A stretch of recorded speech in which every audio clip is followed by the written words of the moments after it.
जहां एक तरफ भारत की बहुत बड़ी समस्या तिब्बतियों ने खुद ही दूर कर दी, तो वहीं दूसरी तरफ इसे कहते हैं लोहे से लोहा को काटना। पाकिस्तान को निकालकर आईएमओ से बाहर कर दिया गया, तो वहीं कुर्सी जमा ली है भारत ने। इसके अलावे बहुत कुछ, आइए जानते हैं इन खबरों को विस्तार से। इस वक्त भारत और चीन की समस्या में कूटनीति थोड़ा ज्यादा हावी हो रही है। चीन अपने क्षेत्रीय इलाकों में अपना कब्जा जमाने के लिए और दूसरी की जमीन को हड़पने के लिए लगातार बॉर्डर पर गांव बसाने का एक नया सिलसिला शुरू कर चुका है। भूटान से लगती हुई सीमा हो या फिर भारत से लगती हुई सीमा, हर जगह चीन अब अपने गांव और अपने लोगों को बसाना चाहता है। और यही हाल तिब्बत में तो सख्ती और भी ज्यादा चीन ने बढ़ा दी है। जहां अब मठों में जाने से मना किया जा रहा है, तो वहीं वहां मंडारिन भाषा को आवश्यक किया जा रहा है। उनकी अपनी जो संस्कृति है, उस संस्कृति को धीरे धीरे मिटा रहा है चीन। उनकी पूरी यादों को भी मिटाना चाहता है। पर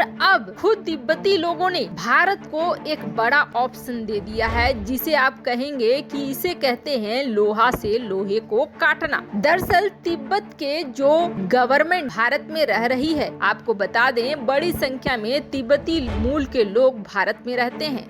उनके जो प्रेसिडेंट हैं, उन्होंने अब साफ साफ ये कहा है कि हमारे पास उपाय है। चीन जो करना चाहता है उसका उपाय है, उसकी काट है। दरअसल हमें गवर्नमेंट से ये आशा है कि गवर्नमेंट हम लोगों को तिब्बत के जो बॉर्डर है वहाँ बसाना शुरू कर दे। हम हिमालय के क्षेत्रों में प्रहरी बनकर खड़े हो जाएंगे भारत के लिए। और चीन जो ये सोच रहा है कि तिब्बती मूल के नौजवानों के हाथ में बंदूक पकड़ाकर भारत के खिलाफ खड़ा कर देगा, तो ये चीन की बहुत बड़ी भूल है। और सच मानिए चीन ऐसा जल्दी बिल्कुल नहीं करेगा। इसलिए नहीं करेगा क्योंकि तिब्बती मूल के लोग भारत को अपना आदर्श मानते हैं। भारत और तिब्बत के बीच में गुरु चेला का रिश्ता माना जाता है। हमारे यहाँ जो संस्कृति है, जो शांति प्रिय लोग हैं, वो संस्कृति भारत से ही निकल कर आगे आई है। हमारा कपड़ा और हमारा खाना बस यही चीन की संस्कृति का है, बाकी सारा कुछ भारतीय संस्कृति का है। और चीन की तोड़ के लिए हम ही हैं जो सामने आ सकते हैं तिब्बत वाले इलाके में। वहीं दूसरी तरफ तिब्बत मूल के प्रेसिडेंट का कहना है कि हमारी तरफ गवर्नमेंट ध्यान दे और हमें इस्तेमाल करे हिमालय के रक्षा कवच के रूप में। हमने स्पेशल फ्रंटियर फोर्स में भी बहुत योगदान दिया है और भारत का साथ देने के लिए हम हर पल खड़े हैं। तिब्बत के लोग भारत के एहसानमंद हैं। हर साल तिब्बत से 2500 से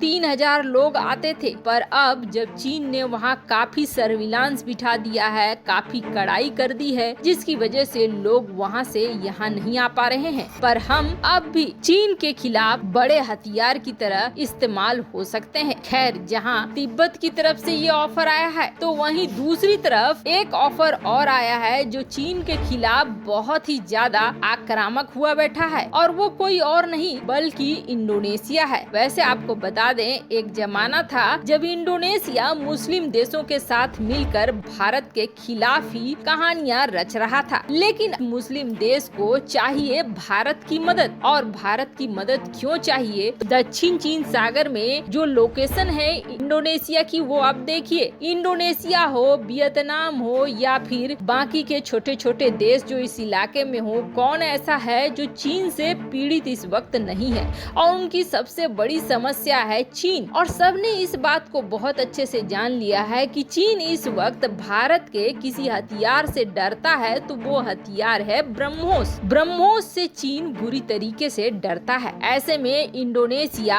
अब भारत के साथ मिलकर सैन्य समझौते करना चाहता है। और इन सैन्य समझौतों तहत जहां भारत से ब्रह्मोस खरीदना चाहता है, तो वहीं व्हीकल के निर्माण में भी भारत की मदद चाहता है। और चाहता है कि दोनों देश मिलकर सैन्य उपकरणों का निर्माण करें इंडोनेशिया में। खैर, भारत अभी इस प्रस्ताव पर विचार कर रहा है और वो जल्द ही इस पर कुछ निर्णय लेगा। पर इतना जरूर है कि दक्षिण चीन सागर में दुश्मन का दुश्मन दोस्त होता है वाली नीति अपनानी होगी। क्योंकि यहाँ पर है मलक्का स्ट्रेट और मलक्का स्ट्रेट के काफी करीब है इंडोनेशिया। ऐसे में इंडोनेशिया अगर भारत वगैरह की मदद से इस क्षेत्र को ब्लॉक कर देता है तो आप समझ लीजिए कि चीन की गर्दन तो ऐसे ही टूट जाएगी, क्योंकि चीन का 80% व्यापार अभी भी इसी मलक्का स्ट्रेट से होता है। मलक्का स्ट्रेट से अगर ईंधन जाना बंद हो गया, व्यापार बंद हो गया तो कमर ऐसे ही टूट जाएगी चीन की। खैर, जहां एक तरफ ये हो रहा है तो वहीं दूसरी तरफ 30 साल बाद पाकिस्तान ने किसी चीज के लिए अप्लाई किया और पाकिस्तान को मुंह की खानी पड़ी। दरअसल एक संस्था है इंटरनेशनल मैरीटाइम ऑर्गेनाइजेशन। अब ये संस्था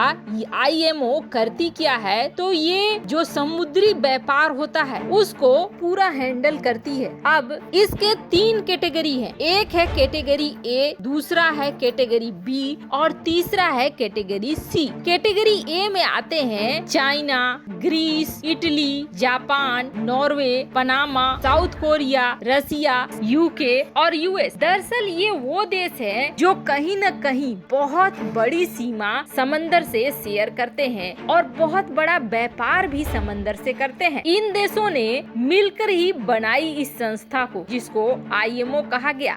हर 2 साल में इसका बराबर सेशन होता है, जिसमें नियम कानून कायदे बनाए जाते हैं कि किस तरीके से समंदर में व्यापार होगा और किस तरीके से यहाँ के रूल्स बनेंगे। उसके लिए वोटिंग की प्रक्रिया भी अपनाई जाती है। कुल मिलाकर कहें तो समंदर में अगर व्यापार करना है तो ये संस्था एक महत्वपूर्ण रोल अदा करती है। अब अभी इसके कुल 175 मेंबर हैं। कैटेगरी B है और कैटेगरी C है, जहाँ कैटेगरी C में है Bahamas, Belgium, Chile, Cyprus, Denmark, Egypt, Indonesia, Jamaica, Kenya, Malaysia, Malta, Mexico, Morocco, Philippines, Qatar, Saudi Arabia, Singapore. तो वहीं कैटेगरी B में है Brazil, Canada, Bharat, Australia, France, Germany, Netherland, Spain, Sweden और UAE। अब यहाँ पर खेल ऐसे हो गया कि भारत, और जब इलेक्शन हुआ तो भारत इस इलेक्शन को फिर से जीत भी गया और 175 में 133 वोट मिले।